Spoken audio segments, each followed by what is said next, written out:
Forget restaurant takeout. Today, I'll show you how to make the richest, creamiest chicken korma from scratch in this beautiful open jungle kitchen. Let's get cooking. I've washed and drained the chicken thoroughly. For today's authentic chicken korma, we'll need these fresh ingredients. Let's start cooking. First, we are going to heat up some cooking oil in our pot. Now we'll add the whole spices to let them release their beautiful aroma. Start by slicing 2 onions as thinly as possible. They'll give our korma a rich flavor.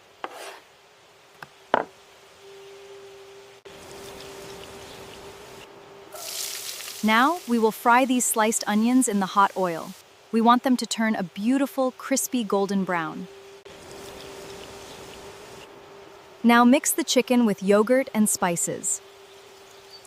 Let it marinate for at least 30 minutes. Now add the marinated chicken. Stir well until every piece is coated with the flavorful masala. Cook the chicken over medium heat for about 10 minutes. Let the flavors blend together beautifully.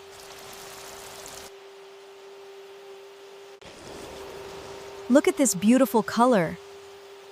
The chicken is perfectly coated with the rich korma masala. We'll finish with fresh coriander and ginger. And that's it! Your authentic homemade chicken korma is ready. Absolutely delicious! If you enjoyed this recipe, don't forget to like, subscribe, and I'll see you in the next one.